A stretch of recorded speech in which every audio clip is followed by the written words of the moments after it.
이 시간 우리에게 주신 하나님의 말씀 누가복음 20장 27절에서 40절까지의 말씀입니다. 누가복음 20장 27절부터 40절까지의 말씀 한 주씩 교독하시고 마지막 절 말씀은 함께 읽도록 하겠습니다.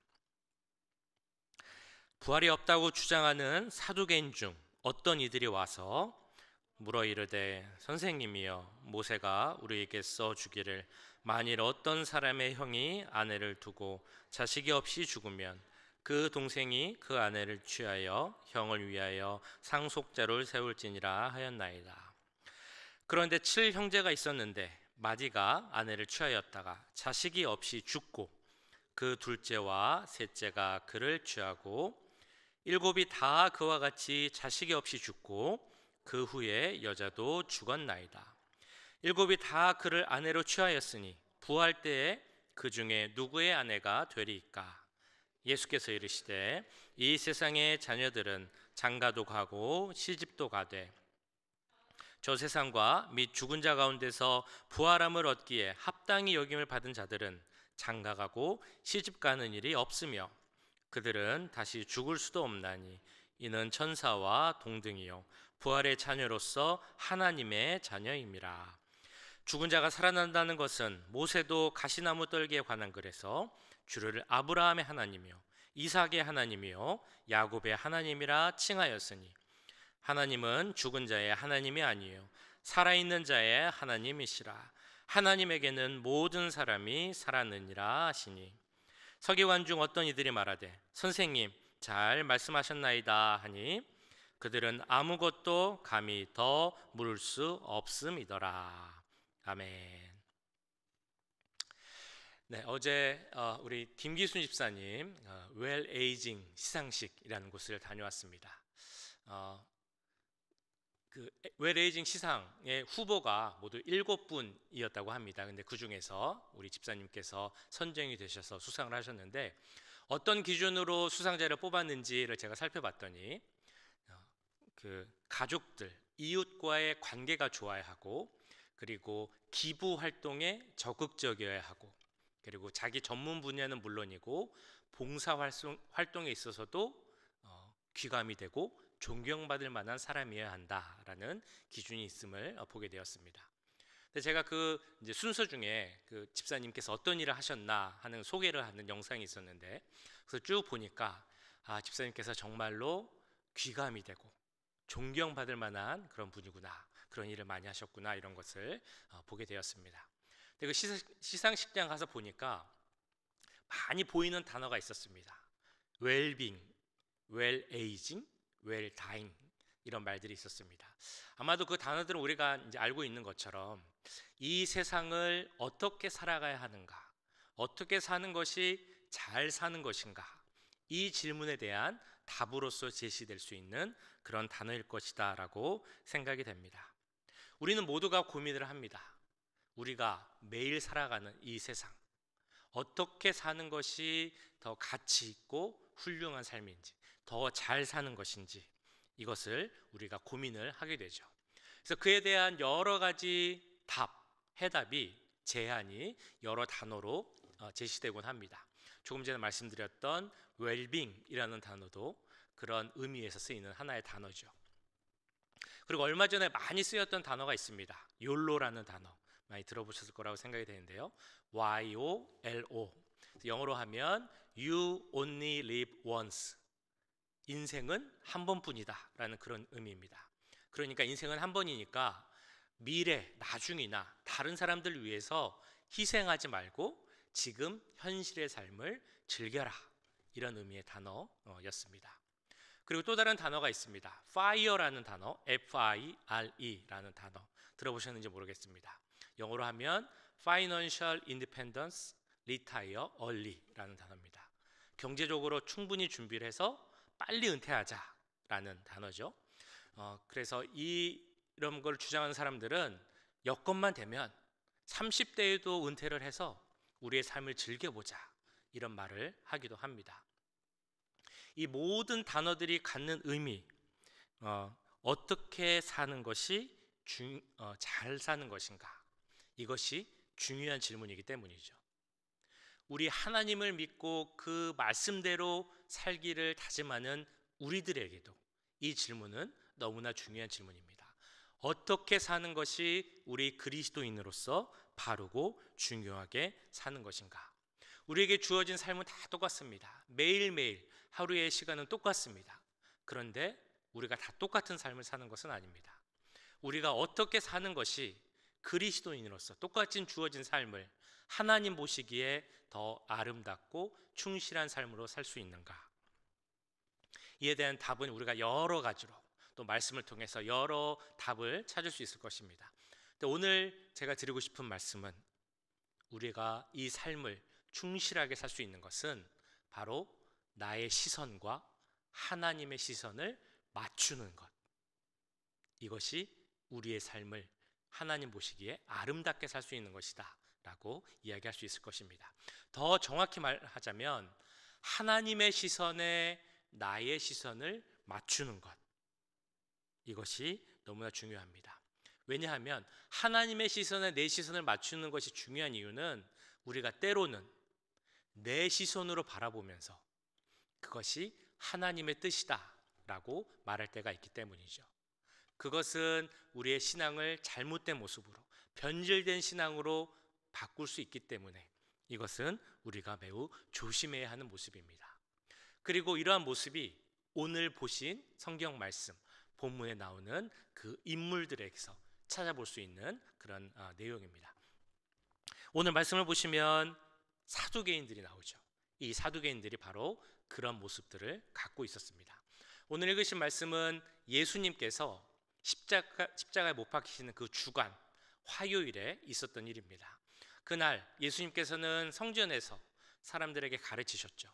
근데 많은 유대의 종교 지도자들이 와서 예수님과 논쟁을 벌입니다. 단순히 논쟁이 아니고 예수님을 공격하고 허점을 찾으려고 했던 것이죠. 그런 종교 지도자들은 여러 부류가 있었습니다. 바리새인들도 있었고 제사장들도 있었고 서기관들도 있었고 헤롯 당원들, 또 여러 제자들, 또 그들을 따르는 제자들이 있었습니다. 근데 그 중에 마지막으로 온 사람들이 바로 오늘 나오는 사두개인들이죠. 그들이 가졌던 논쟁, 우리가 봤던 것처럼 첫 번째는 예수님의 권위에 대한 논쟁, 그 권위가 어디서 왔습니까? 라는 논쟁이었습니다. 두 번째는 가이사, 황제에게 세금을 바치는 논쟁, 그것이 옳은 일입니까? 옳지 않은 일입니까? 라는 논쟁이었습니다. 근데 우리가 이미 보았던 것처럼 이 두 논쟁에서 예수님께서 완전하게 승리를 하셨습니다. 말씀을 통해 보면 그 예수님의 말씀을 듣고 그 찾아왔던 사람들이 더 입을 열지 못하였다, 말하지 못하였다라고 할 정도로, 침묵할 정도로 완전히 승리를 한 것이 예수님의 모습이었습니다. 자, 그러자 이제는 사두개인, 여러 종교 지도자들 중에서도 어떻게 보면 소수 멤버, 소수 정예, 높은 지위를 차지하고 있었던 사두개인들이 와서 질문을 합니다. 27절을 보시면 그들의 특성에 대해서 이렇게 이야기를 해주고 있습니다. 부활이 없다고 주장하는 사두개인들. 사두개인들의 특징이 뭔가 하면 부활이 없다라고 말하는 사람들입니다. 사도행전 2장에서는 사두개인들의 특징에 대해서 이렇게 이야기를 합니다. 그들은 부활을 믿지 않고 천사도 믿지 않고 영도 믿지 않는다. 이렇게 영적인 것에 관심이 없고 믿지 않는 사람들, 그런 사람들이 바로 사두개인들이었다는 것이죠. 그럼 사두개인들은 어떤 사람들이었을까? 사두개인들은 제사장 역할을 하는 사람들이었습니다. 특별히 이스라엘이 바벨론 포로 생활을 한 후에 돌아와서 예루살렘 성전을 다시 재건한 후 거기서 제사장 역할을 했던 사람들로 우리가 알고 있습니다. 그리고 그 선조는 다윗 왕 때 제사장 역을 맡았던 사독이라는 사람에게서 유래되었을 것이다 라고 보고 있습니다. 그래서 이름도 사두개인으로 불리고 있는 것이죠. 그들은 종교적이나 정치적인 성향을 봤을 때 한 가지 특징이 있습니다. 아까 말씀드렸던 것처럼 부활을 믿지 않고 영적인 것을 믿지 않았던 그 사두개인들 특징이 뭔가 하면 현실을 강조하고 현실의 삶을 중요하게 여겼다라는 것입니다. 그래서 정치적으로는 이런 특징을 갖고 있었습니다. 그 당시 로마 지배 하에 있었는데 로마의 지배를 받아들였다는 것이죠. 헬라 문화도 받아들이고 로마 문화도 받아들이고, 그래서 다시 말하면 권력을 유지하기 위해 현실과 타협하는 자들, 이들이 바로 사두개인들의 특징이었다는 것입니다. 그들은 그렇게 하려고 했던 이유가 아마 있었을 것입니다. 그것은 바로 그들이 막강한 정치 권력을 갖고 있었기 때문이죠. 제사장 중에서도 그 오랜 기간 동안 제사장 역할, 중요한 제사장을 맡아서 했던 사람들, 성전의 권력을 갖고 있는 사람들이었습니다. 뿐만 아니라 그 당시 정치 세력이라고 할 수 있는 사내들인 공의회에서도 거기에 참여하는 그런 정치적 역할도 하고 있었습니다. 그리고 숫자는 아주 적었지만 아주 막대한 부를 갖고 있는 사람들이었습니다. 그렇기 때문에 이런 의미에서 보자면 그들이 현실을 강조했다라는 것은 그들이 갖고 있었던 기득권, 부와 명예와 권력, 이런 것들을 지키기 위해 현실과 타협했다라는 것으로 우리가 이해할 수 있습니다. 종교적인 면에서도 조금 전에 말씀드렸던 것처럼 현실을 강조하죠. 성경적인 이해도 아주 특이했습니다. 여러 구약 성경에서 다른 선지자의 글, 다른 것은 정경으로 인정하지 않고 오직 모세오경만 하나님의 말씀으로 인정을 했습니다. 그들이 제사장이었기 때문에 아마 그와 관련된 성경인 모세오경만 강조했을 것입니다. 그래서 그들은 부활이 없다라고 이야기했고, 육체가 죽으면 영혼도 죽는다라고 이야기했습니다. 그 풍족하고 좋은 현실의 삶을 바라보며 다음 죽은 후에 어떻게 되는가, 이것보다는 내가 현실의 삶을 어떻게 즐기고 만족하며 살 것인가 라는 것에 더 관심이 많았다는 것입니다. 신앙의 측면에서 보자면 믿음을 우선시해서 그 믿음을 지키기 위해서 현실을 하나님의 뜻 가운데 살아가려고 하는 것이 아니라 자기들이 갖고 있던 그 삶을 지키기 위해서, 그 갖고 있던 것을 누리기 위해서 거기에 맞춰서 믿음을 가지려 했던 것, 이것이 바로 사두개인들의 모습이었습니다. 그래서 성경도 자기 마음대로 해석하고 성경도 자기 마음대로 기준으로 삼고 이런 모습을 갖고 있었다는 것이죠. 그래서 그들은 종교 지도자였음에도 불구하고 백성들에게 존경을 받지 못하는 자들, 그들이 바로 사두개인이었습니다. 이런 사두개인들이 예수님에게 와서, 성전에 있는 예수님께 와서 질문을 던집니다. 그것이 바로 28절부터 33절에 있는 말씀, 조금 길지만 제가 다시 한번 읽어보도록 하겠습니다. 물어 이르되 선생님이여, 모세가 우리에게 써주기를 만일 어떤 사람의 형이 아내를 두고 자식이 없이 죽으면 그 동생이 그 아내를 취하여 형을 위하여 상속자를 세울지니라 하였나이다. 그런데 7형제가 있었는데 마지가 아내를 취하였다가 자식이 없이 죽고 그 둘째와 셋째가 그를 취하고 7이 다 그와 같이 자식이 없이 죽고 그 후에 여자도 죽었나이다. 7이 다 그를 아내를 취하였으니 부화할 때에 그 중에 누구의 아내가 되리이까? 그들이 인용한 성경 말씀이 있습니다. 신명기 25장에 나오는 수혼제도라는 그 내용의 말씀입니다. 형제가 있으면, 근데 형이 결혼을 했는데, 그래서 아내를 취하였는데 자식이 없이 죽으면 그 동생이 그 형의 아내를 대신 취하여야 한다라는 내용입니다. 그것을 수혼제도라고 합니다. 이런 제도를 세운 이유가 있습니다. 왜냐하면 그 결혼을 하지 못하고 과부가 되면 그 당시의 삶이 너무나 어렵고 힘들었기 때문이죠. 그래서 이 제도를 통하여서 동생은 형의 아내를 취하여서 자녀, 아들을 낳고 그 다음에 그 아들에게 아버지의 이름을 붙여주게 됩니다. 그리고 그 아버지가 갖고 있었던 땅과 재산을 그 아들에게 물려주게 되는 것이죠. 그래서 그것을 통해 그 후손을 계속 이어갈 수 있게 하는 것, 이것이 바로 이 수혼 제도의 의미입니다.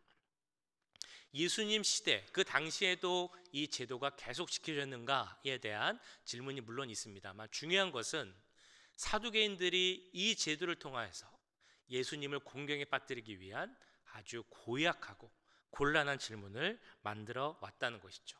성경 말씀이 있었지만 그 성경 말씀을 자기들에게 유리하게 변경하여서 이상한 말과 질문을 만들었다는 것입니다.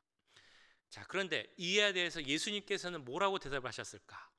오늘 이 누가복음에 나온 말씀과 같은 내용의 말씀이 마태복음 22장에 나오는데, 거기에 보면 예수님께서 하신 말씀, 직접적으로 하신 말씀이 있습니다. 22장 29절, 예수님께서 이르시되 너희가 성경도 하나님의 능력도 알지 못하는 고로 오해하였도다. 예수님께서 사두개인들에게 하신 말씀은 너희가 성경도 모르고 하나님도 모르고 하나님 마음도 모른다라는 말씀을 하신 것입니다. 하나님께서 이 제도를 주신 이유, 조금 전 말씀드린 것처럼 고아와 과부, 어려움에 처한 사람들을, 그 불쌍한 사람들을 돕기 위함이었습니다. 그들의 어려움을 제도적으로 해결하기 위해 생긴 것이 바로 이 수혼 제도였습니다. 하나님께서는 그 율법 가운데, 언약 가운데 맺어진 그 당신의 백성들을 축복하기 위하여서, 어느 누구도 후손이 끊이지 않게 하기 위하여서 이 제도를 만드셨다는 것입니다. 다시 말해서 이 제도에는 하나님의 사랑과 하나님의 자비하심, 하나님의 긍휼하심이 담겨 있다는 것이죠. 그런데 사두개인들은 그것을 몰랐습니다. 하나님의 마음을 깨닫지 못했다는 것이죠. 긍휼을 알지 못하고 오해했습니다.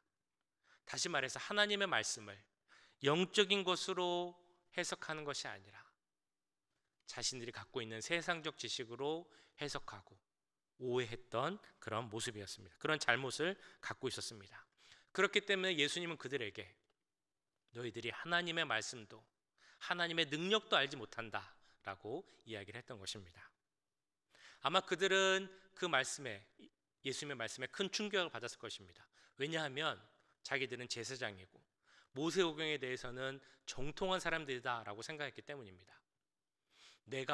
우리가 모세오경은 제일 잘 알아 라고 주장했던 사람들이 바로 사두개인들이었기 때문이죠.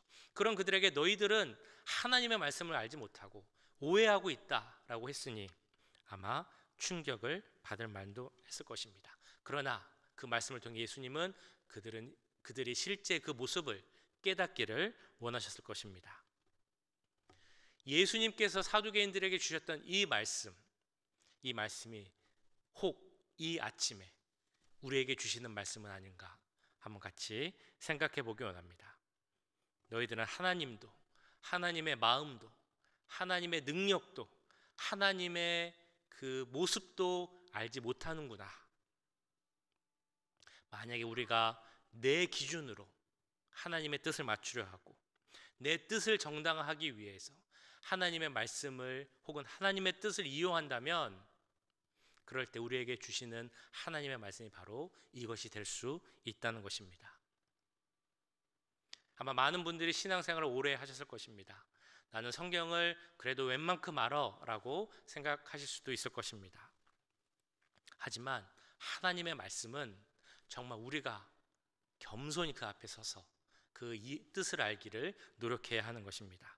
우리가 그 마음도 모르고 그 의도도 모르면서 우리의 지식으로만 그 성경 말씀을 이해하려 한다면, 그때는 그 말씀을 그 원래 뜻과는 다르게 오해하고 사용할 수 있다는 것입니다. 그래서 고린도전서 2장 13절에서는 이렇게 말씀하고 있습니다. 오직 영적인 것은 영으로만 분별할 수 있다. 겸손한 마음 그리고 믿음의 눈으로 하나님 말씀 앞에 서야 하나님 말씀을 이해할 수 있고 사두개인과 같은 어리석음을 범하지 않을 수 있다는 것입니다. 그래서 그렇게 해야만 이 세상을 내 시선으로 바라보는 것이 아니라, 내 시선에 하나님의 뜻을 맞추는 것이 아니라 하나님 시선에 내 시선을 맞출 수 있는 그런 믿음의 모습을 보일 수 있다는 것입니다. 그래서 우리가 하나님의 시선에 내 시선을 맞추기 위해서, 그런 삶을 살아가기 위해서 우리가 해야 할 것, 어떤 삶을 사는 것이 하나님의 시선에 내 시선을 맞추는 삶을 살아가는 것일까? 이건 역시 여러 가지 답을 우리가 찾을 수 있을 것입니다. 근데 그 중에 하나, 오늘 말씀을 통하여 보자면 우리가 부활한 자로서 부활의 소망을 가질 뿐 아니라 부활을 경험한 자로서의 삶을 사는 것, 이것이 바로 하나님의 시선 가운데 나의 모습을 맞춰 사는 것, 그런 귀한 삶이 될 줄로 믿습니다. 예수님은 부활이 없다는 사두개인들에게 부활에 대해서 이렇게 설명을 해줍니다. 37절, 38절 말씀을 보시면 이렇게 나와 있습니다. 죽은 자가 살아난다는 것은 모세도 가시나무 떨기에 관한 글에서 주를 아브라함의 하나님이요 이삭의 하나님이요 야곱의 하나님이라 칭하였으니 하나님은 죽은 자의 하나님이 아니요 살아있는 자의 하나님이시라. 하나님에게는 모든 사람이 살았느니라 하시니라. 부활의 그 정당성 설명을 해주시기 위해서 예수님은 출애굽기 3장에 나오는 모세가 하나님의 부르심을 받는 그 장면을 인용합니다. 다른 어떤 데가 아닌, 물론 구약 성경에 부활에 대한 말씀이 많이 있음에도 불구하고 출애굽기를 사용한 이유, 그 이유는 사두개인들이 모세 온경만을 알고 믿었기 때문이죠. 이 말씀에서 예수님은 강조하신 내용이 있습니다. 우리 하나님을 아브라함의 하나님이요 이삭의 하나님이요 야곱의 하나님이라 칭하면서 우리 하나님은 죽은 자의 하나님이 아니요 살아있는 자의 하나님이다 라고 부르고 있다는 것입니다. 모세의 당시 아브라함도 이삭도 야곱도 육체적으로는 다 죽은 자들입니다. 그러나 그들이 다시 부활하여서 하나님과 함께 있기에, 그렇기에 그 이름을 통해 그들의 하나님이 곧 살아있는 자의 하나님이다 라는 말씀을 통해 우리 모두는 부활할 수 있게 된다라는 것을 강조하고 있는 것입니다. 그들은 죽었지만 하나님 안에서 살아서 하나님과 함께 있다라는 것이 예수님의 말씀의 의미라는 것이죠. 그렇다면 중요한 것은 우리 모두가 부활하는데, 그러면 부활한 자의 삶은 어떤 것인가 라는 것입니다. 그 내용은 34절에서 36절까지에 나오고 있습니다. 예수께서 이르시되 이 세상의 자녀들은 장가도 가고 시집도 가되 저 세상과 죽은 자 가운데서 부활함을 얻기에 합당히 여김을 받은 자들은 장가가고 시집가는 일이 없으며 그들은 다시 죽을 수도 없나니 이는 천사와 동등이요 부활한 자녀로서 하나님의 자녀임이라. 이 말씀에서 강조하는 것이 무엇입니까? 이 세상과 저 세상, 현실과 부활한 후의 삶은 완전히 다르다라는 것입니다.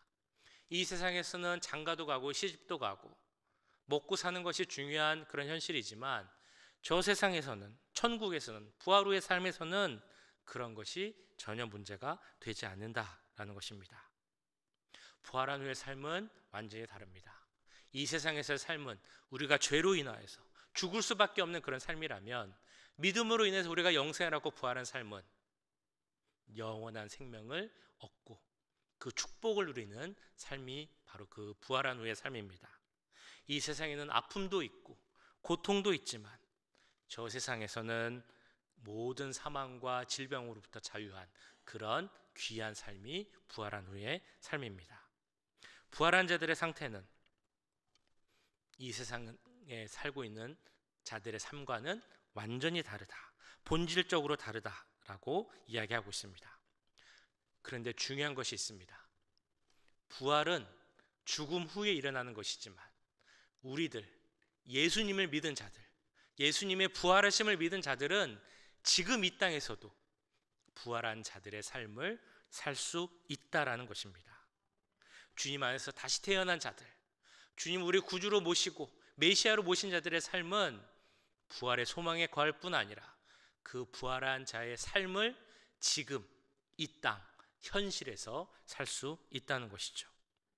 그렇다면 부활한 자들의 삶, 부활을 경험한 자들의 삶은 어떤 삶이겠습니까? 현실에 맞춰서, 현실과 타협하면서 내 뜻대로 살면서도 이것이 하나님의 뜻이다 이렇게 말하는 삶이 아니라, 성경 말씀을 내 마음대로 골라서 보고 내 마음대로 해석하고 내 좋은 대로 이해하고 이런 것이 아니라 하나님 말씀에 온전히 순종할 수 있는 삶이 바로 부활한 자들의 삶임을 믿습니다. 부활한 삶이란 내게 주신 능력을 통하여서 이 땅에 사는 보통 사람들과의 삶과는 다른 삶을 사는 것, 이것이 바로 부활한 자들의 삶입니다. 내 힘이 아닌, 내 뜻이 아닌 오직 예수 그리스도의 힘과 능력으로 사는 것, 이것이 바로 부활한 자들의 삶입니다. 그렇게 하나님의 시선에 내 시선을 맞추고 그 시선으로 현실을 바라볼 수 있는 것, 이것이 바로 부활한 자들의 삶이라는 것입니다. 믿음으로 모든 어려움을 이겨내고 영적 전쟁에서 항상 승리할 것을 확신하는 삶, 그것이 바로 부활한 자들의 삶임을 믿습니다. 그렇다면 우리는 어떻게 부활한 자의 삶을 살 수 있을까요? 내 힘으로, 내 능력으로 안 되는 것을 우리는 잘 알고 있습니다. 부활의 삶, 그 능력의 삶을 살기 위해 주님께서는 우리에게 성령님을 보내주셨습니다. 성령의 능력으로 말미암아, 그 도우심으로 말미암아 우리는 부활의 삶을 살 수 있는 것입니다. 그렇게 우리에게 성령 충만함이 필요합니다. 여기 계신 모든 분들에게 성령 충만함의 은혜가, 그 역사가 임하게 될 줄 믿습니다. 성령 충만함 가운데 우리는 부활한 자의 삶을 살게 될 줄 믿습니다. 우리가 매일같이 살아가는 삶, 똑같은 주어진 삶입니다. 그러나 우리에게는 부활한 자로서의 삶을 살 수 있는 능력을 주셨습니다. 이 시간 우리 결단하며 기도할 때 우리가 부활한 자로서의 삶을 살게 하시고 그를 통하여서 십자가 능력, 그 하나님의 마음을 이 세상에 나타낼 수 있는 귀한 삶을 살아갈 수 있는 우리 모두가 되게 해달라고 함께 기도하도록 하겠습니다. 사랑하는 하나님, 감사합니다. 오늘 말씀을 통하여서 깨달음 얻게 하시고 함께 기도하게 하심을 감사합니다. 주님, 무엇보다 성령 충만한 삶을 살기 원합니다. 그 성령의 능력 가운데 주의 역사해 주셔서 성령 충만한 부활의 삶을 살게 해 주시옵소서. 부활의 능력 가운데 살 수 있는 우리가 될 수 있도록 주님 역사해 주시옵소서. 현실을 살아갈 때 내 능력대로 사는 것이 아니라 하나님의 뜻대로 살 수 있는 우리가 되게 해 주시옵소서. 하나님의 말씀대로 살 수 있는 우리가 되게 해 주시옵소서. 하나님의 말씀대로 사는 것이 정말 우리 힘으로 너무 어렵지만 성령의 도우심으로 살 때 우리가 그 능력대로 살게 될 줄 믿습니다. 하나님의 능력대로 살 수 있는 우리가 되게 하시고 하나님의 말씀 가운데 살 수 있는 우리가 되게 하시고 주여 하나님의 뜻을 이룰 수 있는 우리가 될 수 있도록 주님 역사해 주시고 함께하여 주시옵소서. 내 힘으로는 부족함을 고백합니다. 내 능력으로는 할 수 없음을 고백합니다.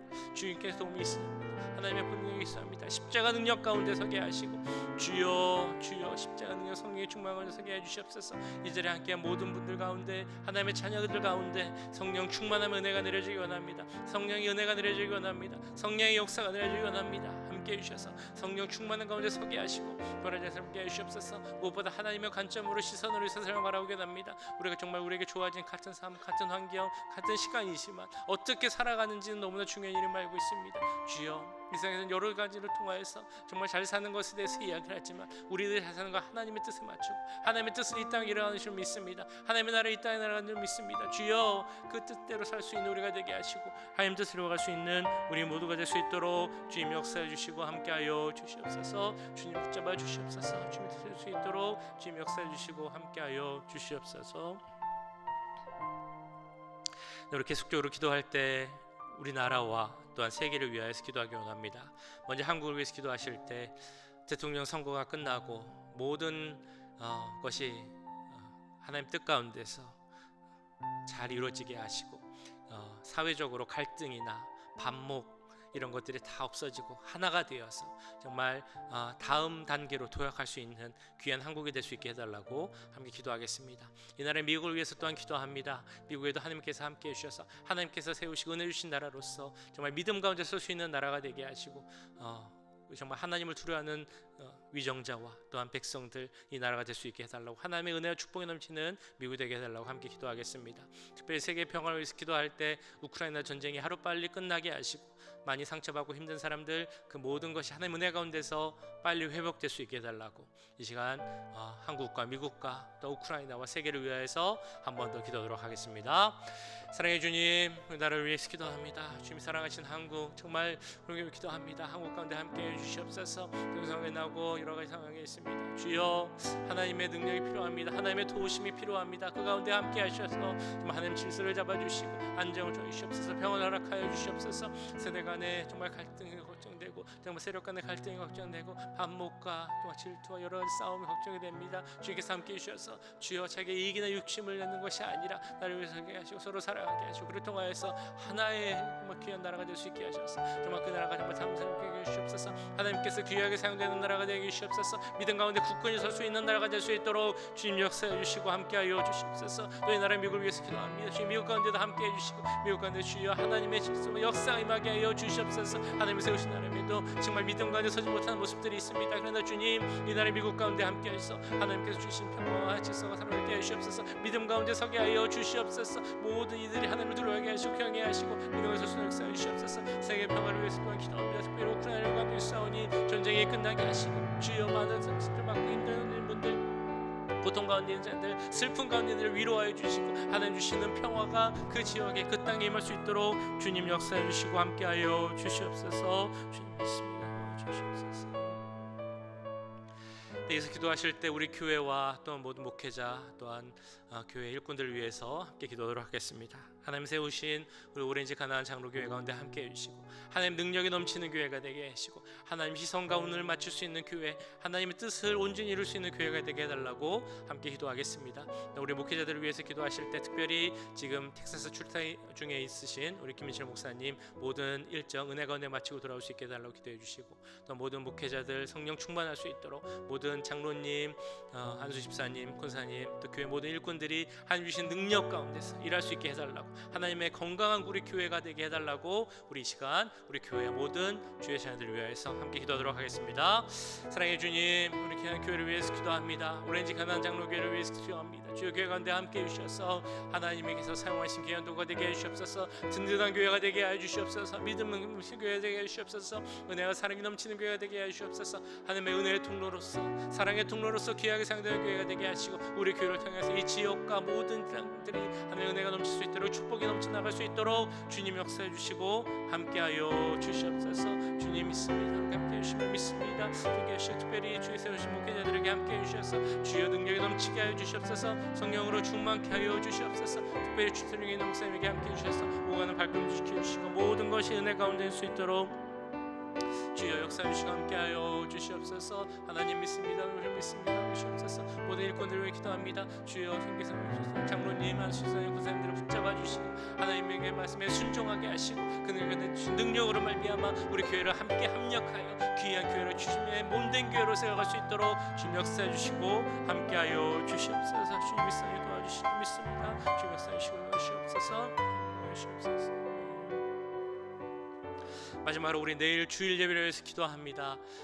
내일 예배 정말 매주 드리는 그냥 예배가 되지 않게 하시고 하나님의 그 충만한 임재와 성령 충만함과 은혜가 넘치는 귀한 예배 되게 하려고 하나님께서 기름 부으신 우리 주일 예배가 되게 해달라고 기도해 주시고 예배를 준비하는 모든 분들이 정말 사모하는 마음으로 섬기는 마음으로 예배를 준비하고 나올 수 있게 해달라고 함께 기도하겠습니다. 말씀을 전하는 주의 종에게도 능력을 다할 수 있게 기도해 주시고 우리 모든 EM 예배와 교육부서 예배 가운데서 주님께서 주시는 귀한 은혜가 넘치게 해달라고 우리 내일 주일 예배를 위해서 한번 기도하도록 하겠습니다. 사랑해 주님 내일 예배를 위해서 기도합니다. 주여 내일 예배 가운데 함께 해주시옵소서. 기름 부어 주시옵소서. 성령으로 충만케 하여 주시옵소서. 십자가 보혈의 능력 뿐만 아니라 부활의 능력이 넘칠 수 있는 예배가 될 수 있도록 주님 역사하여 주시옵소서. 하나님의 거룩한 임재가 임하기 원합니다. 하나님을 바라볼 수 있는 시간이 되기 원합니다. 하나님의 음성을 듣게 하시고 그 음성으로 말미암아 우리가 깨닫고 변할 수 있게 하여 주시옵소서. 하나님께 큰 능력을 얻게 하여 주시옵소서. 새 힘을 얻게 하여 주시옵소서. 하나님 음성을 설 수 있는 우리 모든 교인의 성도를 될 수 있도록 역사해 주시옵소서. 우리 교육부서를 예배를 기도합니다. EM 예배를 위해서 기도합니다. 모든 예배 가운데 함께 해주시고 하나님께서 함께 하시는 은혜 넘치는 예배 되게 하여 주시옵소서. 말씀 가운데도 함께 하시기 원합니다. 그 말씀 함께 해주셔서 거룩한 말씀 하나님의 귀한 말씀을 깨 하시고 그 음성을 듣는 모든 이들이 하나님을 만나고 음성을 듣고 깨달을 수 있도록 정말 이 세상 막을 수 있는 귀한 주님의 빛과 소금의 역할을 감당하기에 다시 한번 결단할 수 있는 귀한 시간이 될 수 있도록 주님 역사해 주시고 함께 하여 주시옵소서.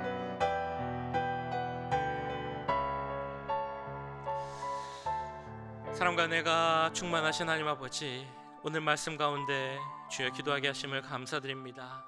우리 자리에 모든 분들 뿐만 아니라 우리 모든 오렌지 가난 장로교회 성도들 가운데 함께 하시고 성령 충만함의 역사를 허락하여 주시옵소서. 예수를 믿고 정말 그 부활을 경험한 자로서 부활한 자의 삶을 살게 하시고, 이 현실이 중요한 것이 아니라 현실 가운데서 주님의 뜻을 이루며 살 수 있는 우리 모두가 될 수 있도록 주님 역사하여 주시옵소서. 말씀 가운데 겸손히 서게 하시고 그 말씀을 받고 믿음으로 순종할 수 있는 우리 모두가 될 수 있도록 주님 역사하여 주시옵소서. 또 우리가 이 미국과 한국 그리고 우크라이나를 위해서 기도하였습니다. 각 나라 가운데 함께 해주시고 또한 각 세계 가운데 함께 해주셔서 평화가 임하게 하시고 모두가 하나님의 존재를 알고 정말 두려워하고 경외하며 믿음 가운데 설 수 있도록 주님 역사하여 주시옵소서. 또 우리 교회 가운데 주님 함께 하시기 원합니다. 가나안 장로교회 가운데 함께, 오렌지 가나안 장로교회 가운데 함께 하시고 하나님의 그 굳은 믿음 가운데 서는 교회로, 반석 위에 서는 교회로, 주님의 몸된 교회로 바로 설 수 있도록 주님 역사하여 주시옵소서. 모든 목회자와 모든 리더들, 일꾼들에게 함께 해주시고 은혜와 지혜와 능력을 더하여 주시옵소서. 특별히 내일 주일 예배 가운데도 함께 하셔서 주님 하나님의 거룩한 임재를 바라볼 수 있는 예배 되게 하시고, 예배 참여하는 모든 이들이 성령 충만한 가운데 하나님을 만나고 돌아갈 수 있는 시간 될 수 있도록 주님 역사하여 주시옵소서. 모든 것 감사드리며 우리를 구원하신 예수님의 이름으로 기도하옵나이다. 아멘. 자, 우리 아까 처음 부르신 십자가 그 사랑, 우리 1절만 다시 한번 부르도록 하겠습니다.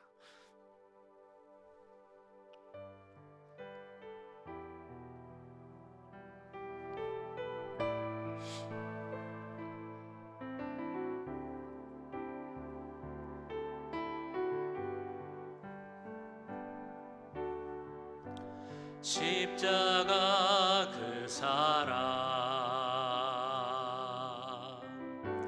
멀리 떠나서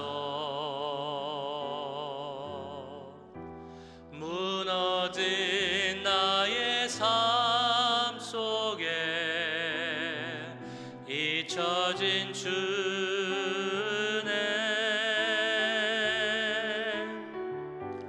돌 같은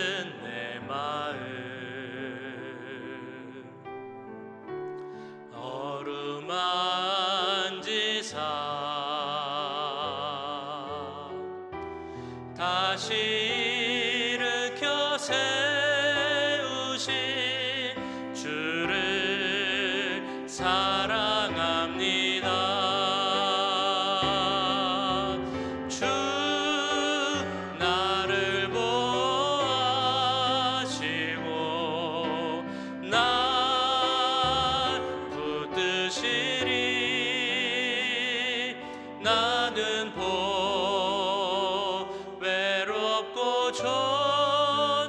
존귀한 주님의 자녀라.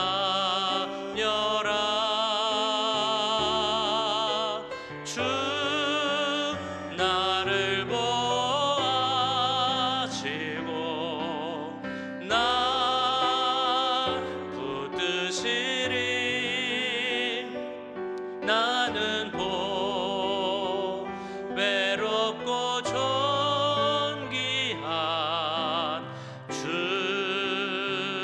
주의 자녀라.